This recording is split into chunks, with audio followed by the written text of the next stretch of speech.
The LA Rams came into CenturyLink and kicked our Seahawks ass. It was a major ass whooping. The Seahawks go to Dallas and play the Dallas Cowboys. Both teams are vying for the last playoff wild card spot, the 6th spot. So let's do this. Let's go, Seahawks. You're watching Walk Talk Hawks.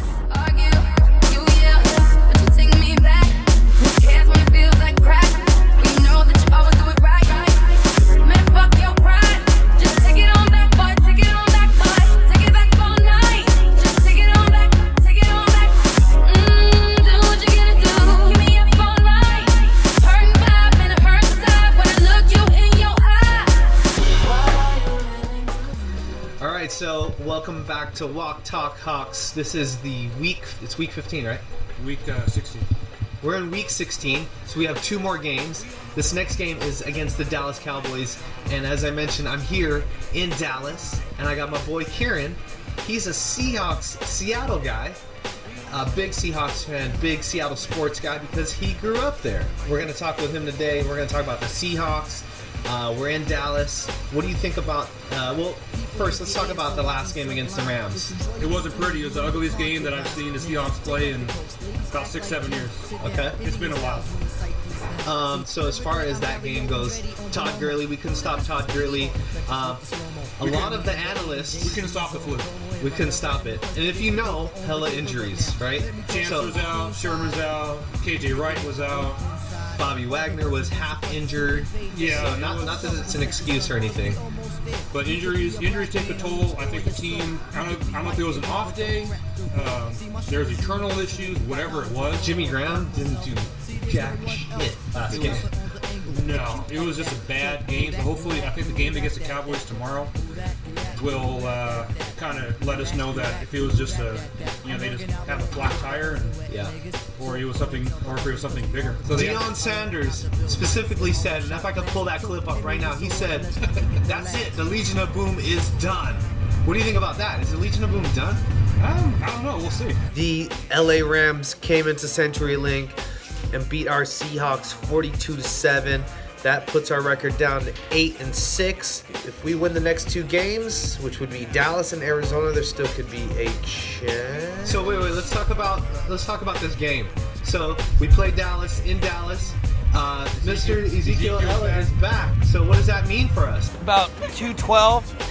212? He's going to do 200 yards? You see what Gurley just did last week? Yeah. He didn't even play in the 4th quarter. Okay. He scored like 60 million fantasy points last week. All right, so then what's your score prediction then again? 35-17. 2 Walsh to the left. Field goals missed. It'll mean hopefully lessons learned. Hopefully they've taken this week to reflect and examine the character of the team. So yeah, I hope this is a wake-up call. I told the guys, I hope they let this burn. They remember this feeling. When we come back on Monday, we watch it. Again, we let it hurt. We clean it up. And we get ready for Dallas. I think Ezekiel could be rusty. He may be. I mean, he's going to be fired up too. Both team playoff hopes are on the line. Yeah, they say he was training in Cabo. So, well, I've never been to Cabo, and if I were in Cabo, I would be training for football. That's what I'm saying. Put it that way. All right. So defensively, what are our key points, key factors that we need to focus in on defense against Stop the run. Stop the run. Okay. Put pressure on Dak. Without Ezekiel there, a lot of teams have been putting pressure on Dak. Dak has been able to force turnovers. Well, you know, the thing is about the Cowboys is they're known for having such a great offensive line, right? They were last year. They were last year. Not the same? Tell me about that offensive line. I think they're good. I think other teams have gotten better. You know, sports is fickle like that. It doesn't, what happens one year doesn't necessarily follow the next year and the next year. Especially football. Yeah, you get injuries, you get a different scheme, maybe a different coach. Other teams get better. You have a different schedule. Sure. You're not playing last place schedule. You're playing the first place schedule now. Do we need to focus in on Des Bryant? I think more Jason Witten, Beasley. I think special teams with Switzer. He's like a little. He gets some good yards on his run backs. He reminds me a lot of Tyler Lockett. If you don't contain, he can put Dallas in some pretty good field position to start the drive. So I think Seattle has to be sound on defense, offense, special teams. Yeah. Hopefully learn from the mistakes, button up a little bit, get on the same page, and play their best. So one thing that I do recognize just watching the Seahawks now consistently for the last few years is that we struggle with those super quick wide receivers like Kenny Stills. When we played Miami, he broke free a couple times. One of the touchdowns he should have had, but he dropped it. Yeah. Or Edelman or Hopkins. We killed Hopkins. exactly. So those fast, little athletic, not the big wide receivers, but those fast, athletic ones. That quarterback, if that opposing quarterback can throw that long bomb, I mean, it just makes me nervous because we don't have Sherm, especially. You know that with his length, that he kind of tricks cats. Byron Maxwell has really not proven it to me. I think that's where pressure comes in. I think that's where some of the experience that we're missing right now in the secondary hurts. I think putting pressure on the quarterback. Dak doesn't have a big arm. Yeah. I think we got to watch out for Cole Beasley kind of getting underneath. Yeah. Jason Witten getting underneath. So we got to put pressure on, contain, don't get beat deep, and just try to keep it close. All right, so we're in Cowboy country, and I ran into a Steelers fan. I was a little bit bitter about the Super Bowl back in 2005. Let it go, man. I'm over it. Yeah. Good. That was a good game. That was Great a good game. Yeah, tough. Yeah. Couple tough calls maybe if you're a Seattle guy. Yeah. So what brings you to Dallas? Or you live here? I actually live in Atlanta, Georgia. I'm originally from Pennsylvania, originally from Pittsburgh. All right. On our way to Houston to catch up the Pittsburgh plays Houston on Monday, Christmas afternoon. Oh, so the Dallas is a stop, and then you go over Dallas to is a stop. Yeah, we're making our way to Houston tomorrow, and then the game on Monday afternoon. All right. What's your prediction for your Steelers game then? Steelers big. Steelers real big. They roll 28-3. Let's flip it. Now let's go to our offense. And you're talking about time.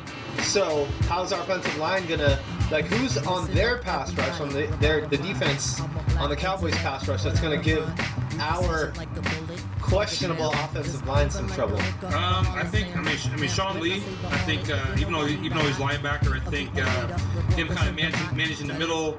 He can come up in blitzes. He can stop the run, which we don't have a run game anyway. So that puts more pressure on Russell Wilson. Yeah.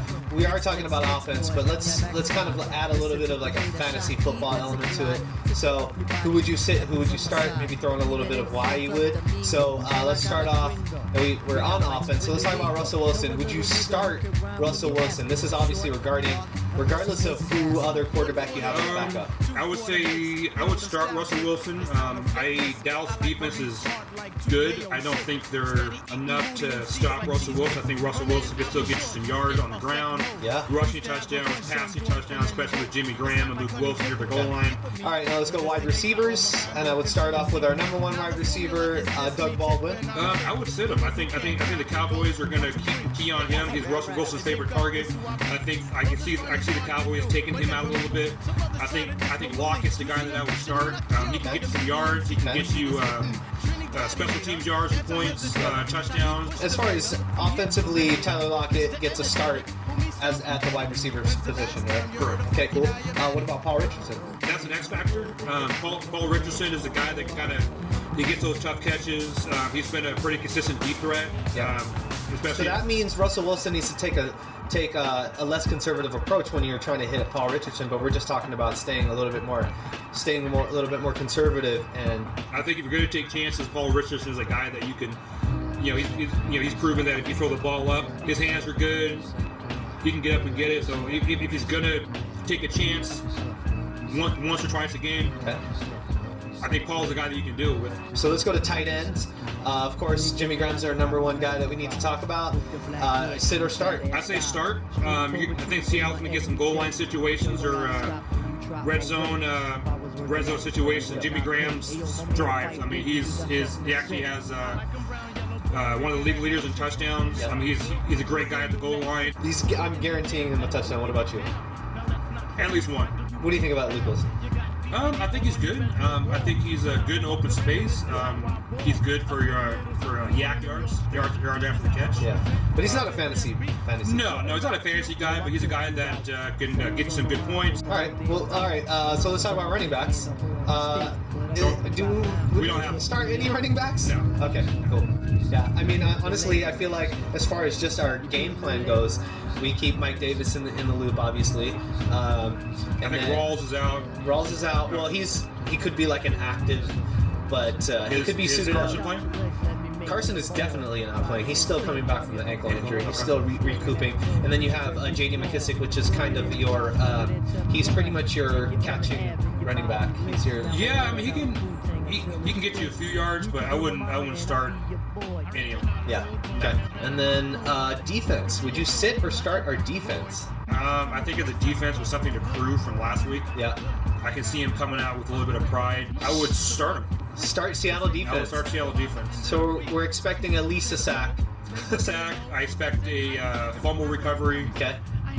Sheldon Richardson's been really good about Maybe creating the fumble. maybe a pick, but fumbles and sacks. Yes, I think Seattle comes out with some pride, and I think our pick is going to come from the middle linebacker position. To be honest, I think Bobby Wagner and KJ, they're KJ fired Wright. up. Could be Earl Yeah. Thomas on a deep ball that Dak throws up in desperation. With that said, what's your prediction for score? Seattle 20-16. Seattle 20-16.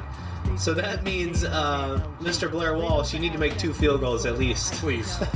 Please, for the love of God. All right, we got a Cowboys fan here in Dallas. From Canada. From Canada. I'm from Canada too. From Montreal. All right. Wow. A Cowboys fan since 1964.